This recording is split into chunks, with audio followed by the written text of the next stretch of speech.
بسم اللہ الرحمن الرحیم۔ السلام علیکم۔ فاروق اعظم رضی اللہ تعالیٰ عنہ اسلام لانے سے بیشتر بازار عکاظ میں جہاں سالانہ اہل فن کا اجتماع ہوتا تھا اور بہت بڑا میلہ لگتا تھا، اکثر دنگل میں کشتی لڑا کرتے تھے اور ملک عرب کے نامی پہلوانوں میں سمجھے جاتے تھے۔ شہ سواری میں یہ کمال حاصل تھا کہ گھوڑے پر اچھل کر سوار ہوتے اور اس طرح جم کر بیٹھتے کہ بدن کو حرکت نہ ہوتی تھی۔ حضرت صلی اللہ علیہ وسلم کے بعثت کے وقت قریش میں صرف 17 آدمی ایسے تھے جو لکھنا پڑھنا جانتے تھے۔ ان میں ایک حضرت عمر بن خطاب رضی اللہ تعالیٰ عنہ بھی تھے۔ آپ 40 مسلمان مردوں اور 11 عورتوں کے بعد اسلام لائے۔ بقول بعض 39 مردوں اور 23 عورتوں کے بعد اور بقول دیگر 45 مردوں اور 11 عورتوں کے بعد اسلام میں داخل ہوئے۔ آپ سابقین اور عشرہ مبشرہ ہیں۔ آپ حضرت صلی اللہ علیہ وسلم کے خسر ہیں۔ آپ کا شمار علماء صحابہ میں ہے۔ 539 احادیث آپ سے مروی ہے۔ حضرت عبداللہ بن عباس کی روایت ہے، جس روز حضرت عمر فاروق رضی اللہ تعالیٰ عنہ ایمان لائے، اس روز مشرکین نے کہا کہ آج مسلمانوں نے ہم سے سارا بدلہ لے لیا، اور اسی روز آیت یا ایھا النبی حسبک اللہ ومن اتبعک من المؤمنین نازل ہوئی۔ حضرت عبداللہ بن مسعود کی روایت ہے، جس روز حضرت عمر فاروق رضی اللہ تعالی عنہ ایمان لائے، اس روز سے اسلام عزت ہی پاتا گیا۔ آپ کا اسلام گویا فتح اسلام تھی، اور آپ کی ہجرت گویا نصرت تھی، اور آپ کی امامت رحمت تھی۔ ہماری مجال نہ تھی کہ ہم کعبہ شریف میں نماز پڑھ سکیں، لیکن جب عمر فاروق رضی اللہ تعالی عنہ ایمان لائے تو آپ نے مشرکین سے اس قدر مورکہ آرائی کی کہ مجبوراً ان کو ہمیں نماز پڑھنے کی اجازت دینی پڑی۔ حضرت حذیفہ رضی اللہ تعالیٰ عنہ جب سے عمر فاروق رضی اللہ تعالیٰ عنہ ایمان لائے، اسلام بمنزلہ ایک اقبال مند آدمی کے ہو گیا تھا کہ ہر قدم پر ترقی کرتا تھا، اور جب سے آپ نے شہادت پائی، اسلام کے اقبال میں کمی آ گئی کہ ہر قدم پیچھے ہی پڑتا ہے۔ ابن سعد رضی اللہ تعالیٰ عنہ کہتے ہیں، جب سے حضرت عمر رضی اللہ تعالیٰ عنہ ایمان لائے، اسلام ظاہر ہوا۔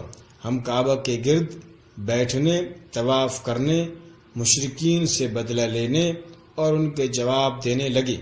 ابن اسحاق نے حضرت علی رضی اللہ تعالی عنہ سے روایت کی ہے کہ ہر شخص نے خفیہ طور پر ہجرت کی، لیکن جب حضرت عمر رضی اللہ تعالی عنہ نے ہجرت کا قصد کیا تو ایک ہاتھ میں برہنہ تلوار لی، دوسرے میں تیر، اور پشت پر کمان لگا کر خانہ کعبہ میں تشریف لائے۔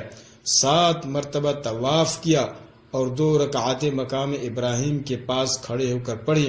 پھر سرداران قریش کے حلقہ میں تشریف لائے اور ایک ایک سے کہا، تمہارے منہ کالے ہوں، جو شخص اپنی ماں کو بے فرزند اور بیوی کو بیوہ کرنا چاہتا ہو وہ آ کر مجھ سے مقابل ہو۔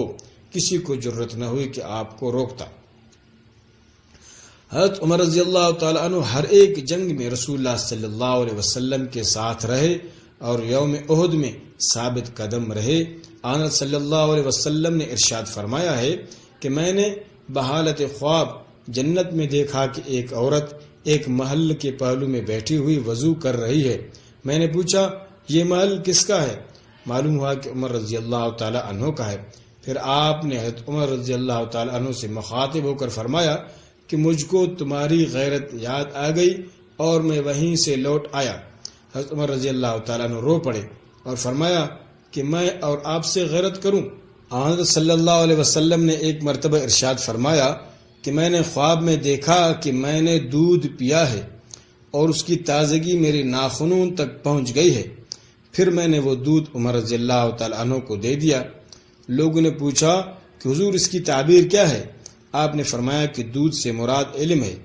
ایک مرتبہ حضرت صلی اللہ علیہ وسلم نے ارشاد فرمایا کہ میں نے خواب میں دیکھا کہ لوگوں کو میرے سامنے پیش کیا جاتا ہے اور وہ قمیص پہنے ہوئے ہیں، بعض کے قمیص سینے تک ہیں، بعض کے اس سے زیادہ، مگر عمر رضی اللہ تعالی عنہ کا قمیص زمین پر گھسیٹتا جاتا ہے۔ لوگوں نے پوچھا کہ قمیص سے مراد کیا ہے؟ آپ صلی اللہ علیہ وسلم نے فرمایا کہ دین ایک مرتبہ آن صلی اللہ علیہ وسلم نے حضرت عمر رضی اللہ تعالی عنہ سے فرمایا واللہ جس راستے سے تم جاؤ گے اس راستے پر شیطان کبھی نہ چلنے پائے گا بلکہ وہ دوسرا راستہ اختیار کرے گا۔ ایک مرتبہ آپ صلی اللہ علیہ وسلم نے فرمایا کہ میرے بعد اگر کوئی نبی ہونے والا ہوتا تو وہ عمر رضی اللہ تعالی عنہ ہی ہوتا۔ ایک مرتبہ آپ نے فرمایا کہ عمر فاروق رضی اللہ تعالی عنہ چراغ اہل جنت ہیں۔ ایک مرتبہ آن صلی اللہ علیہ وسلم نے فرمایا کہ جب تک عمر تمہارے درمیان رہے گا فضول کا دروازہ بند رہے گا۔ حضرت ابو سعید خدری رضی اللہ تعالی عنہ کی حدیث میں مذکور ہے کہ حضرت صلی اللہ علیہ وسلم نے فرمایا جتنے نبی مبعوث ہوئے ہیں ان کی امت میں ایک محدث ضرور ہوا ہے، اگر میری امت میں بھی کوئی محدث ہو سکتا ہے تو وہ عمر رضی اللہ تعالی عنہ ہے۔ وہ لوگوں نے پوچھا کہ محدث کسے کہتے ہیں؟ آپ صلی اللہ علیہ وسلم نے فرمایا جس کی زبان سے ملائکہ باتیں کریں۔ حضرت ابوبکر صدیق رضی اللہ تعالی عنہ نے فرمایا روئے زمین پر کوئی شخص عمر سے زیادہ مجھ کو عزیز نہیں۔ حضرت علی رضی اللہ تعالیٰ عنہ کا قول ہے آن صلی اللہ علیہ وسلم کے بعد ہم نے عمر رضی اللہ تعالیٰ عنہ کو سب سے زیادہ ذہین پایا۔ حضرت عبداللہ بن مسعود کہتے ہیں اگر دنیا بھر کا علم ترازو کے ایک پلڑے میں اور حضرت عمر رضی اللہ تعالیٰ عنہ کا علم دوسرے پلڑے میں رکھ کر تولا جائے تو حضرت عمر رضی اللہ تعالیٰ عنہ کا پلڑا بھاری رہے گا۔ حضرت حذیفہ رضی اللہ تعالیٰ عنہ کہتے ہیں دنیا بھر کا علم حضرت عمر رضی اللہ تعالیٰ عنہ کی گود میں پڑا ہوا ہے۔ حضرت علی رضی اللہ تعالیٰ عنہ نے حضرت عمر رضی اللہ تعالیٰ عنہ کو کپڑا اوڑھے دیکھ کر فرمایا کہ اس کپڑا اوڑھے شخص سے زیادہ مجھے کوئی عزیز نہیں۔ حضرت علی رضی اللہ تعالیٰ عنہ سے کسی نے پوچھا تو آپ نے فرمایا کہ حضرت عمر رضی اللہ تعالیٰ عنہ ارادے کی پختگی، ہوش مندی اور دلیری سے پر ہیں۔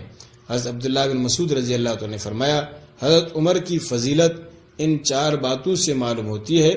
اول اسیران جنگ بدر کے قتل کا حکم دیا اور اس کے بعد آیات آیا لولا کتاب من اللہ نازل ہوئی۔ دوم آپ نے امہات المومنین رضی اللہ تعالی عنہم کو پردہ کرنے کے لیے کہا اور پھر آیت پردہ نازل ہوئی۔ اسی پر حضرت عمر رضی اللہ تعالیٰ عنہ سے فرمایا کہ وہی تو ہمارے گھر پہ اترتی ہے اور تم کو پہلے ہی القاء ہو جاتا ہے۔ رسول اللہ صلی اللہ علیہ وسلم کا دعا کرنا الہی عمر رضی اللہ تعالیٰ عنہ کو مسلمان کر کے اسلام کی مدد فرما، اور چہارم آپ کا اولی حضرت ابوبکر صدیق رضی اللہ تعالیٰ عنہ سے بیعت کر لینا۔ مجاہد رحمہ اللہ تعالیٰ فرماتے ہیں کہ ہم اکثر یہ ذکر کیا کرتے تھے کہ حضرت عمر رضی اللہ تعالیٰ عنہ کی خلافت میں شیطان قید میں رہے اور آپ کے انتقال کے بعد آزاد ہو گئے۔ ابو اسامہ نے کہا کہ تم جانتے بھی ہو کہ ابو بکر اور عمر رضی اللہ تعالیٰ عنہما کون تھے؟ وہ اسلام کے لیے بمنزلہ ماں اور باپ کے تھے۔ حضرت جعفر صادق رضی اللہ تعالیٰ عنہ کا قول ہے کہ میں اس شخص سے بیزار ہوں جو ابو بکر و عمر رضی اللہ تعالیٰ عنہما کو بھلائی سے یاد نہ کرے۔ فاروق اعظم رضی اللہ تعالیٰ عنہ کی رنگت سفید تھی لیکن سرخی اس پر غالب تھی، قد نہایت لمبا تھا، پیادہ پا چلنے میں معلوم ہوتا تھا کہ سوار جا رہے ہیں، رخساروں پر گوشت کم تھا، داڑھی گھنی، مونچھیں بڑی، سر کے بال سامنے سے اڑ گئے تھے۔ ابن اسحاق نے روایت کی ہے حضرت عمر رضی اللہ تعالیٰ عنہ دراز قد، موٹے تازے تھے، رنگت میں سرخی غالب تھی، گال پچکے ہوئے، مونچھیں بڑی تھی اور ان کے اطراف میں سرخی تھی۔ آپ کی والدہ شریفہ ابو جہل کی بہن تھی، اس رشتے سے آپ ابو جہل کو ماموں کہا کرتے تھے۔ فاروق اعظم رضی اللہ تعالیٰ عنہ کی شہادت کا واقعہ مدینہ منورہ میں مغیرہ بن شعبہ کا ایک نصرانی غلام فیروز نامی جس کی کنیت ابو لولو تھی رہتا تھا۔ اس نے روز بازار میں فاروق اعظم رضی اللہ تعالیٰ عنہ سے شکایت کی کہ میرا آقا مغیرہ بن شعبہ مجھ سے زیادہ محصول لیتا ہے، آپ کم کرا کر دیجئے۔ فاروق اعظم رضی اللہ تعالیٰ عنہ نے اس سے دریافت کیا کس قدر محصول وہ وصول کرتا ہے؟ ابو لؤلؤ نے کہا 2 درہم روزانہ۔ فاروق اعظم رضی اللہ تعالیٰ عنہ نے دریافت کیا کہ تو کام کیا کرتا ہے؟ اس نے کہا آہن گری، نقاشی اور نجاری۔ آپ نے فرمایا کہ ان صنعتوں کے مقابلے میں یہ رقم زیادہ نہیں ہے، یہ سن کر ابو لؤلؤ اپنے دل میں سخت ناراض ہوا۔ فاروق اعظم رضی اللہ تعالیٰ عنہ نے پھر اس سے مخاطب ہو کر کہا، میں نے سنا ہے کہ تو ایک ایسی چکی بنانا جانتا ہے جو ہوا کے زور سے چلتی ہے، تو مجھ کو بھی ایسی چکی بنا دے۔ اس نے جواب میں کہا، بہت خوب، میں ایسی چکی بنا دوں گا جس کی آواز اہل مغرب و مشرق سنیں گے۔ دوسرے دن نماز فجر کے لیے لوگ مسجد نبوی صلی اللہ علیہ وسلم میں جمع ہوئے۔ ابو لؤلؤ ایک خنجر لیے ہوئے مسجد میں داخل ہو گیا۔ جب نماز کے لیے صفیں درست ہو گئیں اور فاروق اعظم رضی اللہ تعالیٰ عنہ امامت کے لیے آگے بڑھ کر نماز شروع کر چکے تو ابو لؤلؤ نے، جو مسلمانوں کے ساتھ صف اول میں کھڑا تھا، نکل کر فاروق اعظم رضی اللہ تعالیٰ عنہ پر خنجر کے 6 وار کیے، جن میں ایک وار ناف سے نیچے پڑا۔ فاروق اعظم رضی اللہ تعالیٰ عنہ نے فوراً حضرت عبد الرحمن بن عوف کو کھینچ کر اپنی جگہ پر کھڑا کر دیا اور خود زخموں کے صدمے سے بے ہوش ہو کر گر پڑے۔ حضرت عبد الرحمن بن عوف نے لوگوں کو اس حالت میں نماز پڑھائی کہ فاروق اعظم رضی اللہ تعالیٰ عنہ زخمی سامنے پڑے تھے۔ ابو لؤلؤ اپنا وار کر کے مسجد نبی صلی اللہ علیہ وسلم سے بھاگا۔ لوگوں نے اس کے پکڑنے کی کوشش کی، اس نے کئی شخصوں کو زخمی کیا اور کلیب بن ابی بکیر رضی اللہ تعالیٰ عنہ کو شہید کر دیا۔ بالآخر گرفتار کر لیا گیا، لیکن اس نے گرفتار ہوتے ہی خودکشی کر لی۔ نماز فجر پڑھ لینے کے بعد لوگ فاروق اعظم رضی اللہ تعالیٰ عنہ کو مسجد سے اٹھا کر ان کے گھر لائے۔ انہوں نے ہوش میں آتے ہی سب سے پہلے یہ دریافت کیا کہ میرا قاتل کون تھا۔ لوگوں نے ابو لؤلؤ کا نام بتایا تو آپ نے فرمایا، اللہ کا شکر ہے میں ایسے شخص کے ہاتھ سے نہیں مارا گیا جو اپنے آپ کو مسلمان کہتا ہو یا جس نے اللہ کو ایک سجدہ بھی کیا ہو۔ چہارشنبہ 27 ذی الحجہ سنہ 23 ہجری کو آپ زخمی ہوئے اور یکم محرم سنہ 24 ہجری کو ہفتہ کے دن حضرت عائشہ رضی اللہ تعالی عنہ کے حجرہ مبارک میں مدفون ہوئے۔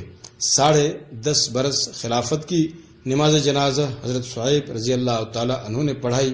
حضرت عثمان غنی، حضرت علی المرتضیٰ رضی اللہ تعالی عنہما، حضرت زبیر، حضرت عبد الرحمن بن عوف، حضرت عبداللہ بن عمر رضی اللہ تعالیٰ عنہ نے قبر مبارک میں اتارا۔